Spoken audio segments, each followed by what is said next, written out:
Palestina yang saat ini existing itu dikuasai Ottoman. Tetapi orang-orang Arab Islam tidak suka.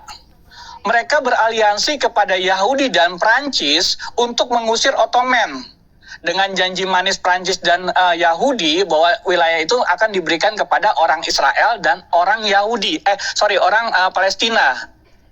Nah, akhirnya Kaisar Ottoman yang sama-sama Islam itu hancur, dibikin oleh Prancis dan Inggris. Nah, di sini memang janji manis Inggris dan Prancis tidak terbukti. Orang-orang Palestina itu yang akhirnya mereka meminta tanah tidak diberikan. Nah, sebaliknya, ini liciknya orang Ottoman ya, Kekaisaran Ottoman. Nah, Kekaisaran Ottoman sebelum hancur, mereka menjual tanah. Sekali lagi supaya nggak salah sejarah. Kekaisaran Ottoman yang menguasai wilayah itu sebelum mereka hancur dan pergi, mereka menjual tanah kepada orang-orang Yahudi. Sekali lagi ya, supaya nggak gagal paham ya.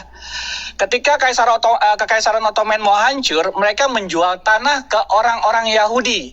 Jadi orang-orang Yahudi merampas atau beli? Beli. Dari siapa? Dari pemerintahan Ottoman yang Islam juga. Nah, akhirnya terjadilah konflik antara orang Yahudi dan orang Palestina Arab. Nah, kemudian setelah itu orang Israel mendeklarasikan 1946 sebagai suatu negara yang independen. Nah, nggak sampai di situ. Negara-negara Liga Arab yang Islam ingin menghancurkan Israel karena itulah yang ditulis di Quran mereka. Mereka sudah menyusupi wilayah Gaza sama West Bank. Jadi sebenarnya orang Yahudi itu terbuka terhadap siapapun, termasuk orang Palestina. Tapi pada kejadian itu di tahun 48 Yom Kippur atau Perang 6 Hari, banyak tentara-tentara Liga Arab menyusup ke wilayah itu, sama seperti sekarang nih. Seperti sama. Banyak teroris Hamas yang sudah menyusup ke jalur Gaza. Gitu. Dan mereka menembaki rudal dari situ. Ini persis sama seperti kejadian yang sebelumnya. Udah hampir 4 kali nih kejadian. Gitu. Dan kalian bisa track itu di Google. Dan artinya itu ada sumber referensi yang valid dan terpercaya lah. Nah, ketika itu di Perang 6 Hari, itulah luar biasanya Tuhan. Dikeroyok 1:10, justru tank-tank Suriah, tank-tank Iran, itu saling tembak. Mengenai mereka sendiri. Itu di situ jelas bahwa itu secara rasional nggak mungkin negara sekecil Israel diserbu oleh 5 atau 6 negara besar Arab dengan tentara dan senjata lengkap, kemudian menang telak dalam hanya 6 hari. Amerika ngancurin Irak aja itu butuh bertahun-tahun. Israel mengusir semua penjajah Arab itu yang ingin menguasai tanah Israel hanya waktu 6 hari. Nah, semenjak itulah Israel merasa dikhianati oleh orang-orang Palestina yang ada di jalur Gaza dan di West Bank. Akhirnya dibangunlah tembok. Tapi mereka tetap dibiarkan hidup sebagaimana adanya. Dan konflik Israel itu dibalas mata. Jadi kalau kalian bunuh 300, orang Israel juga akan bunuh 300. Kalau kemarin nih Israel dengan kekuatan penuhnya meratakan jalur Gaza bisa nggak? Bisa. Tapi mereka tidak akan lakukan itu. Mereka tidak akan melakukan pembalasan yang berlebihan. Karena mereka punya moral juga. Gitu. Walaupun saya tidak setuju apa yang mereka lakukan gitu. Karena mereka menghancurkan satu gedung dan ada banyak termasuk anak-anak dan wanita. Saya bukan mendukung fanatik Israel membabi buta gitu. Tapi saya bisa memahami mengapa Israel melakukan itu. Nah, yang tadi si Suki juga, kenapa orang Israel dibenci atau orang Yahudi dibenci di Jerman? Loh, berarti Anda termasuk pengikut paham Nazi, fasis. Loh, Anda baca kitab Anda dong. Hampir 90% nabi yang ada di kitab Anda itu Yahudi. Kenapa Anda mendukung Jerman untuk membasmi Yahudi? Kan konyol gitu loh. Tanpa ada Yahudi kalian nggak ada, kepercayaan kalian nggak ada. Nggak akan ada gitu. Jadi tolong rekonstruksi sejarah itu secara objektif. Artinya pendudukan Palestina pada saat ini itu bukan pendudukan, melainkan adalah upah perang. Upah perang. Kenapa? Karena orang Liga Arab Islam itu memerangi Israel. Tar dulu. Orang ya, Anda bilang ya, nabi-nabi dari Yahudi, dari Israel. Nah, saya tanyakan, apakah itu utusan untuk orang Kristen? Loh, kami nggak bicara, Anda Kristen itu bicara tentang apa sih? Enggak, Anda nggak usah ngalung gitu dulu. Apakah Anda setuju bahwa Yahudi itu dibantai? Dia nggak paham tadi penjelasannya Pak Panggilan dari pemikir dia nggak paham. Kita jelaskan saja supaya 90 orang ini mengerti. Kalau untuk suci sebenarnya ini apa yang dia? Oke, ya udah dia suruh dia di mute dulu, aku diturunin biar saya bebas jelasin ya. Dia mute dulu, kalau nggak kamu turun aja Suki, nggak apa-apa. Oke, jadi sampai dengan saat ini kebijakan politik Israel, mereka hanya membalas ketika mereka diserang sesuai dengan jumlah korban. Anda perhatikan, dengan kekuatan Israel, itu jalur Gaza bisa rata dalam 1 hari. Karena orang Hamas gak punya pesawat. Orang Israel punya pesawat. Superior udara Israel nggak ada lawannya. Makanya sekarang orang Arab Saudi nih ya, membangun hubungan diplomatik. Orang Mesir membangun hubungan diplomatik. Seluruh negara-negara kuat Islam pada saat ini membangun hubungan diplomatik. Membuka jalinan persahabatan kembali dengan Israel. Ada orang Islam Indonesia sosok ini kan, makanya nggak mikir gitu loh.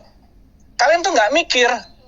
Ketika negara-negara Islam yang di sono yang mendengar Islam membangun hubungan diplomatik kembali dengan Israel, harusnya kalian mikir tuh. Harus berpikir ulang lagi gitu. Kenapa mereka tiba-tiba dari memusuhi sekarang jadi bersahabat? Kenapa? Karena mereka mulai tersadarkan. Kebencian, perang itu tidak akan memberikan apapun. Nah, akhirnya, oke, diam dulu ya. Oke, di Palestina itu ada 2 gerakan. Hamas sama satu lagi saya lupa gitu. Nah, Hamas ini dianggap sebagai teroris oleh organisasi Islam itu sendiri. Anda boleh tanya sama sama Mesir, sama Arab Saudi, apakah mereka mengakui Hamas? Tidak. Mereka menganggap Hamas itu sebagai kumpulan teroris, bukan organisasi resmi. Kalau Anda tanya juga punya waktu nanya sama orang Palestina, khususnya di jalur Gaza, apakah mereka mendukung Hamas? Belum tentu mereka mendukung Hamas. Karena untuk apa mereka mendukung Hamas kalau mereka udah mendapatkan penghidupan yang layak? Akan layak gitu loh. Saya pastikan orang-orang Palestina di West Gaza itu lebih baik mungkin hidupnya dari Anda, Sugi, ya. Mereka dapat pendidikan, mereka mendapat air, pokoknya semua mereka dapatkan tanpa ada diskriminasi. Tapi jangan coba-coba untuk menyerang Israel, gitu loh. Jadi selalu dalam situasi ini Israel adalah responsif. Menyerang siapa? Yang ini siapa? Yang nyerang itu selalu teroris Hamas. Oke, kalau Anda baca berita, secara timeline, hari Sabtu kemarin, teroris Hamas menyerang tiba-tiba. Israel sebelum itu tidak pernah menyerang. Ini orang tidak. Oke, kalau Anda bersimpati kepada teroris Hamas, itu urusan Anda. Anda seorang teroris. Sudah ya. Mendingan otak teroris ini diturunin aja deh, bos. Ini otak teroris gitu loh. Kebalik siapa menyerang? Suki, ini saya kasih kamu ya, dari Kejadian pasal 27 ayat 29 biar semua orang mendengar bagaimana itu ayat apa? prinsip Itu Allah itu tetap bekerja dulu, sekarang sampai selama-lamanya. Itu bukan Jadi ayat ketika Yahudi, firman dibacakan, harap Suki kamu diam, hormati. Dengar dulu Bang Suki, aduh. Diam dulu, karena iblis itu memang menolak ketika firman Tuhan akan dibacakan. Prinsip-prinsip Allah tidak pernah berubah dulu, sekarang sampai selama-lamanya. Jikalau aplikasi atau tradisi berubah, firman Allah satu nokta pun termasuk prinsip di dalamnya tidak akan pernah berubah, termasuk mata ganti mata, gigi ganti gigi. Kejadian pasal 27 ayat 29 jelas mengatakan, bangsa-bangsa akan takluk kepadamu, ini Israel, dan suku-suku bangsa akan sujud kepadamu. Jadilah Tuhan atas saudara-saudaramu, dan anak-anak ibumu akan sujud kepadamu. Perhatikan, siapa yang mengutuk engkau, terkutuklah ia, dan siapa yang memberkati engkau, diberkatilah ia. Ia adalah Israel, dan ini adalah janji Allah kepada Israel, umat pilihan, bangsa pilihan, dulu, sekarang, sampai selamanya tidak akan berubah. Puji Tuhan, haleluya. Silakan. Amin. Ya, bangsa Israel bukan bangsa Kristen kan? Kamu tuh nggak ngerti Kristen, kamu tuh bahlul tentang Kristen. Lebih baik Orang Israel aja gak ngakuin Kristen itu aneh kamu, Lina. Kamu yang nggak ngerti Kristen itu apa? Kristen itu bukan bangsa, Sama sih, Kristen itu bukan agama. Oke, Suki ini memang pendidikannya mungkin tamat SD ya, jadi dia nggak Apa-apa. paham bahwa pemerintahan Israel mengakui semua bangsa, semua agama. Pemerintah Israel itu tidak seperti Anda yang sempit gitu. Mereka Iya, mengakui jadi- kekristenan kok, mereka mengakui semua Iya. agama kok. Ya. Jadi teman-teman muslim yang mau naik bertanya, tanyalah yang berkualitas. Kami juga menjawab sesuai apa yang kami imani. Kalau sudah dijelaskan, cobalah berpikiran yang luas, menjawab pertanyaan yang kalau dari kami bertanya ya dijawab juga sesuai dengan imannya. Tapi kalau seperti Bang Suki ini, tidak ada kualitas sama sekali untuk kita ajak berdiskusi. Karena dari tadi tidak nyambung. Jadi saya kick ya, saya terus terang saya kick dia. Karena tidak berkompeten untuk menjawab atau menjelaskan diskusi kita di pagi hari ini. Begitu ya teman-teman ya. Oke, saya sapa dulu. Thank you, Lina Sitangga.